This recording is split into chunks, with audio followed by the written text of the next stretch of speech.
What's up, madlang people? Ang tagal-tagal ko nang hindi nakapag-reply ng mga comment dito sa YouTube. Kaya ngayon, isa-isahin natin yan. I try my best na nasagutin yung mga comment ninyo. Unahin natin ito si Maricel Dizon 8679. Bawal po ba mag-remix pag monetize na sa ads on Reels? Sana mapansin mo ang katanungan ko.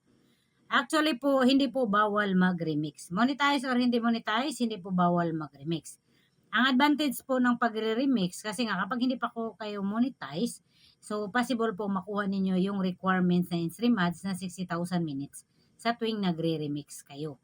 So pwede pa kayong ma-monetize sa in-stream nun. At yung disadvantage naman nun, pwede tayong magkaroon din ng violation sa pamamagitan ng pag-remix. So kaya sinasabi ko pa ulit-ulit na mag-ingat kayo sa mga nire-remix ninyo. Kasi minsan, yung mga gina-remix natin, meron siyang violation. So magkaka-violation din kayo. At sample, i-delete ng owner yung video niyan, nag-remix ninyo, automatic din yan mawawala or madidelete sa account niyo. So, pinaka-safe, mag-create tayo ng original content natin para makaiwas tayo sa pagkakaroon ng violation. Pero pwede po kayong mag-remix ha. So, piliin nyo lang po yung mga content na i-remix ninyo para hindi kayo magkaroon ng violation. Then, ito naman si Ruby Mihila WQ1LC. Idol, bakit ako di makapag-live sa B, wala naman po akong violation, baka naman po masagot nyo, salamat idol. Hindi ko alam no kung bakit hindi kayo nakakapag-live, kung wala kayong violation, bakit hindi nakapag-live? Kasi pwede naman tayo mag-live anytime sa Facebook no. So i-try nyo kaya na i-uninstall or i-reinstall or i-update yung Facebook account niyo, baka kailangan nyo lang i-update yan.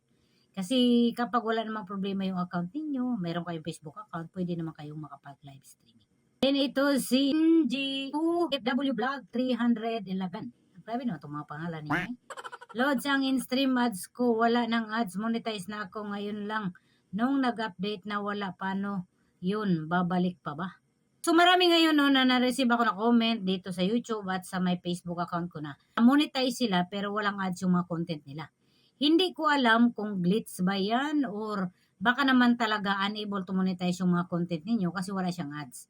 Ako naman, hindi ko talaga tinitingnan kung may ads ako na wala. Ang importante sa akin na monetize pa rin ako. Kasi yung ads naman, hindi naman siya all the time nagpapakita eh.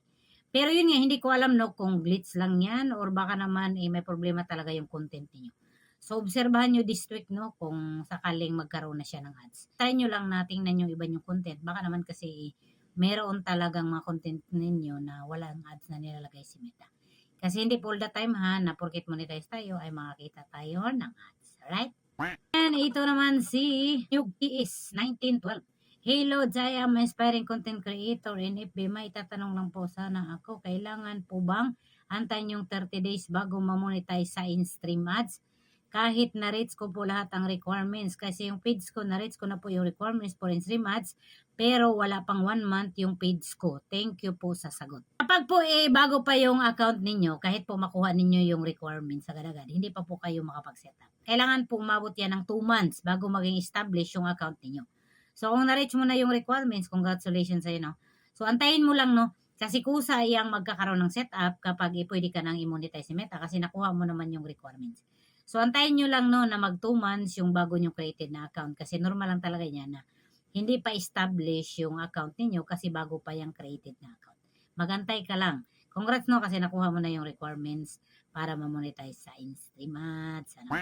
Ito naman si Annalyn Vlog 2183. Yung sa akin po hindi ko makita ng creator support. Ang nakalagay po is creator education. Saan po pwedeng mag-appeal? So, hindi ko alam no kung ano yung problema ng account mo, kung bakit hindi mo makita yung creator support. Hanapin nyo lang yung professional dashboard, no?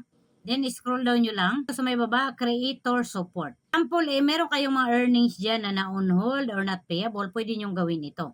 I-tap nyo lang itong monetization. Then, scroll down. Payout issues. Then, missing payments. Dito, scroll down nyo lang. I-tap nyo lang itong let us know. So, dito, pwede na ninyong piliin kung ano yung mga earnings niyo na on hold or not payable. Then, i-tap ninyo itong send. So, hindi ko alam kung bakit hindi mo nakikita yung creator support, no? Lahat naman tayo nakakita ng creator support. So, i-try mo i-uninstall, reinstall, or update yung Facebook account mo. And dito naman sa may baba, si Meow Family TV. Monetize na po ako. Nakaset up na lahat ng tools. Problema dati, nakikita ko pa ang ads sa in-stream ads ngayon, wala na. Sa Reels, wala daw nakikitang mga viewers ko high tapos nagkakabagal ng earnings. So, yan yung sinasabi ko noon na hindi ko alam kung mayroon bang glitch si Meta, mayroong problema yung content ninyo kaya walang ads. So, obserbahan nyo this week, baka magiging okay din naman yan. Basta tandaan nyo, hindi po porket monetize tayo ay all the time nagpapakita yung ads. Normal talaga yan na hindi po minsan nakikita natin yung ads kasi siyempre, advertiser at si Meta lang po yung magde-decide kung lalagyan niya ng ads yung mga content natin. Ang importante, monetize kayo at wala naman kayong violation sa account niyo. Si Heidi G, ito ay bestie ko na meron na din akong ads sa video ko pero hindi pa monetize. Gaya-gaya talaga si YT Meta. Totoo yan, no? Ito si bestie, no? Si Heidi G, bestie ko ito, no? Si YouTube talaga, meron na din silang ads kahit hindi pa monetize. At si Meta naman, meron na din ngayon. So, wala tayong magagawa, no? Kasi ginagamit lang natin yung platform ni YouTube, ni Meta. Kung lalagyan nila ng ads yung mga content natin, so, congratulations sa atin. Pero kung hindi nila lalagyan, wala din naman tayong magagawa, di ba? Richan DH Channel 6121, yung in-stream ads ko idol kahit monetize na walang ads. So yan yung sinasabi ko ha na hindi porket monetize kayo may ads. So obserbahan nyo yung account niyo kasi nga baka naman may glitch lang yan. Naipahar Shad 60, ano pong dapat apps na pang-edit sa video yung hindi makapiright ba? Actually, yung pag-edit natin sa isang video natin, sa mga content natin, hindi naman tayo nakakaroon ng copyright. So, iba naman yung editing apps, no? So, kung may mga logo yan, may mga watermarks, alisin nyo lang, no? Para maganda yung quality ng mga content niyo. Ako naman, sa CapCut ako nag-edit, no? So, marami na mga application dyan na pwede kayong mag-edit at pwede nyo i-search sa YouTube, sa Google, para aware kayo kung ano yung mga application na maganda para magamit ninyo kapag mag-edit kayo ng mga content niyo. Shoutout ko yung mga nag-comment sa previous video ko.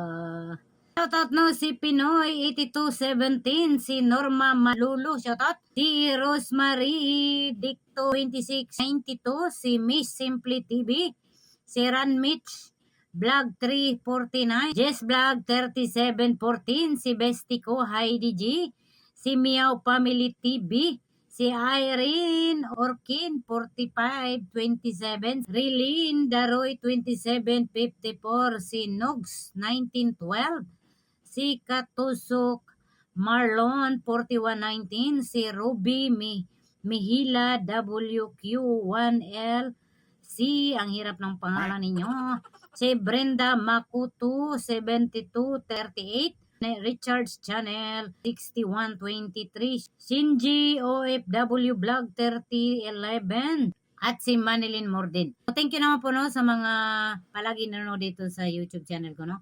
Kahit hindi ako masyadong nag-reply sa comment kasi medyo busy-busy tayo. Gagawin ko na ito no, na sasagot sa mga katanungan ninyo. I try my best no, na masagot yung katanungan ninyo sa abot ng mga kaya ko. At pwede kayo mag-comment dito no, sa content na to kung meron kayong mga katanungan. So next time, isa-shoutout ko kayo.